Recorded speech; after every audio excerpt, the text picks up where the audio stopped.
ये बात हम तमाम ही जानते हैं दोस्तों कि बाबरी मस्जिद की जगह आज राम मंदिर बनकर तैयार हो चुका है। सुप्रीम कोर्ट के फैसले के बाद अगर देखा जाए तो मैं आपको बता दूं कि कई एक चीज़ें सवाल खड़े करती है। अब असदुद्दीन अवैसी साहब ने जिस तरह से विपक्ष के सामने एक धर्म संकट और एक बड़ा सवाल खड़े कर दिया है।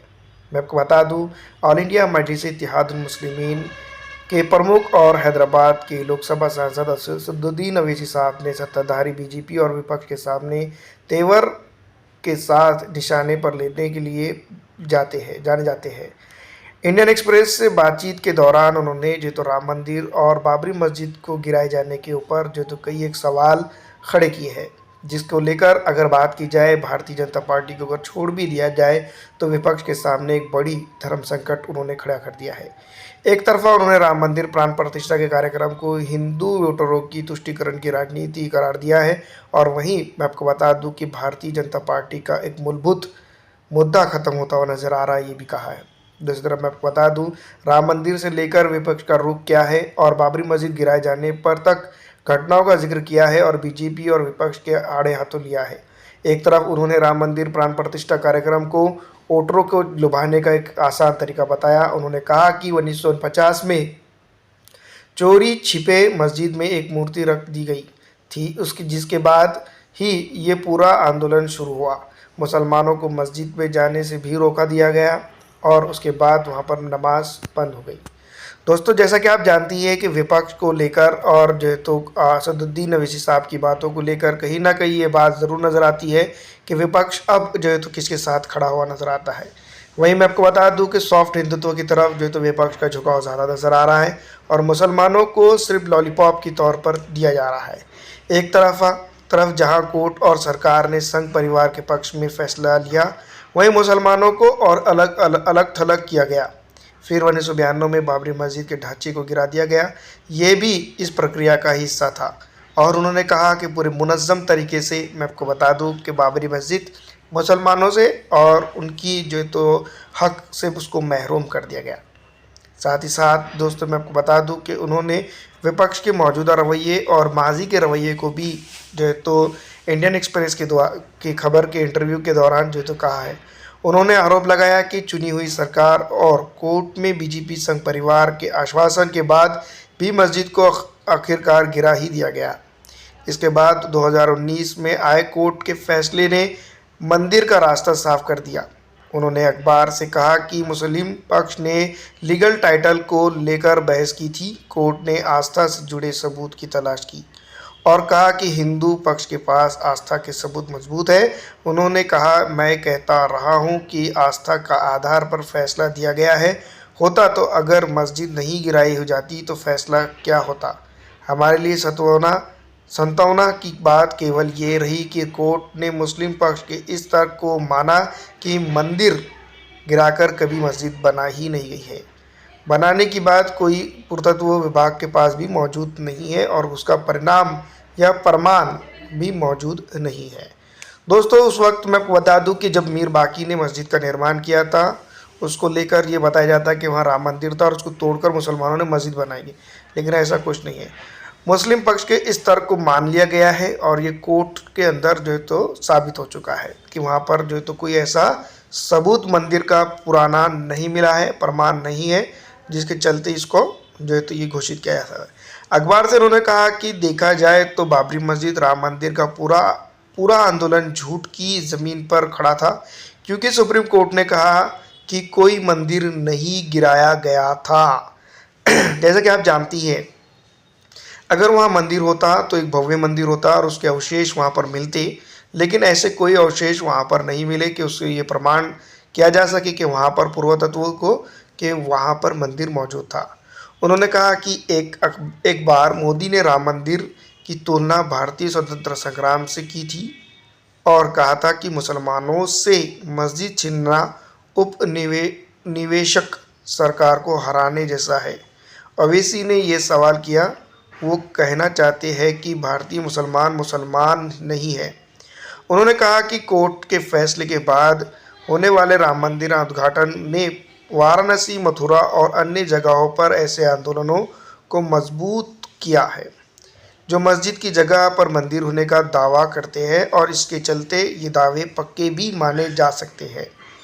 जैसा कि आप जानती है, इसको लेकर जो तो विपक्ष की क्या राय है। उन्होंने कहा कि 1992 में आए कानून के तहत धार्मिक स्थानों को परिवर्तित करना प्रतिबंधित है, लेकिन वो इसके बावजूद इनकी जगह मंदिर बनाना चाहते हैं और दुर्भाग्यपूर्ण है कि कोर्ट भी इस तरह के फैसले मामले चलने देती है।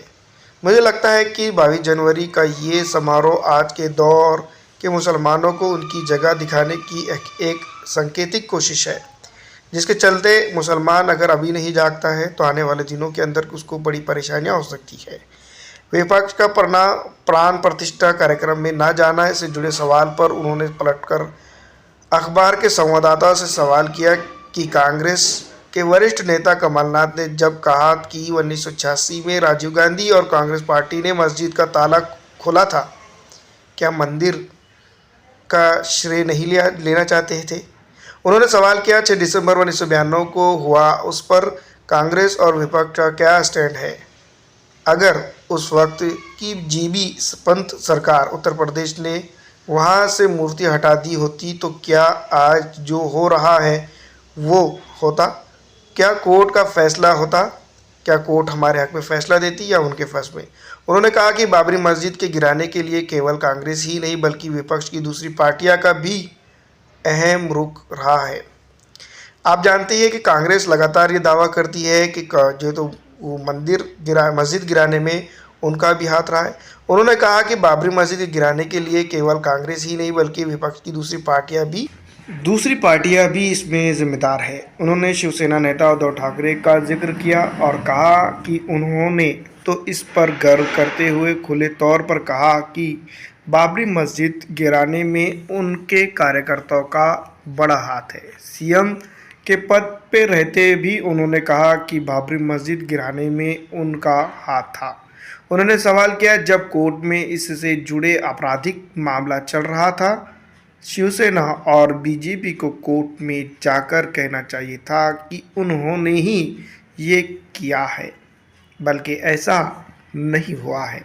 आप तमाम ही जानते हैं कि इस तरह से कहने में, यानी कोर्ट पर या कोर्ट में एफिडेविट देने में जो है तो शिवसेना हो या भारतीय जनता पार्टी हो पूरी तरह से विफल रही है। लेकिन जिस तरह से ये क्रिमिनल केस वहाँ चल रहा था उस वक्त ये खामोश रहे और उसके बाद मैं आपको बता दूं कि ज़ोर ज़ोर से चिल्लाते रहे कि उन्होंने ही बाबरी मस्जिद गिराई है।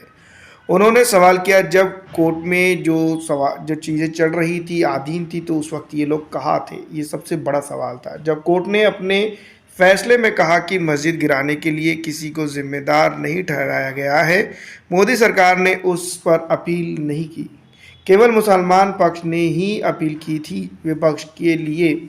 उन्होंने कहा कि जीबी पंत की सरकार से लेकर 1989 में राजीव सरकार में तत्कालीन गृह मंत्री बूटा सिंह का शिलान्यास कराना, फिर दिसंबर 1992 में मस्जिद गिराए जाने तक सत्ता में विपक्ष ही थी। जो मेन इम्पॉर्टेंट चीज़ है, सत्ता में विपक्ष ही थी और विपक्ष के कई पार्टियां मिलकर जो तो उसको घेर सकते थे, रोकने के लिए प्रेशर बना सकते थे, लेकिन वो नहीं बना पाए, जिसके चलते मुसलमानों की मस्जिद तोड़ी गई और उसको पूरी तरह से डिमोलिश करके आज जो है तो उसके ऊपर भव्य राम मंदिर का निर्माण हो रहा है। और ये निर्माण जो है तो कहीं ना कहीं भारतीय डेमोक्रेसी के लिए क्या कुछ कहता है ये आप जानती है। उन्होंने दिल्ली के मुख्यमंत्री अरविंद केजरीवाल को भी निशाने पर लिया और सवाल उठाया, ये किस तरह की विचारधारा है कि आप सरकारी स्कूलों में हनुमान चालीसा और सुंदरकांड का पाठ कराएंगे। क्या आप बीजेपी के रास्ते जाना चाहते हैं।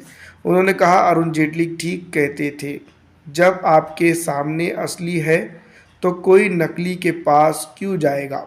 विपक्षी पार्टियों में काफ़ी अधिक कन्फ्यूज़न हो चुका है और अपने आप को एक बड़ा हिंदूवादी घोषित करते हुए नज़र आ रही है।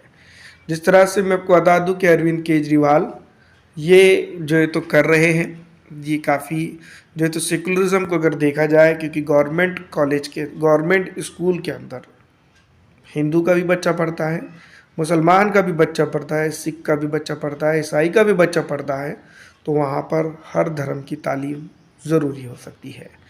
इसके ऊपर सवाल उठाया जा सकता है, लेकिन विपक्ष के सामने बाबरी मस्जिद को लेकर एक बड़ा सवाल पेश कर दिया गया है। फिलहाल इस वीडियो में इतना ही दोस्तों।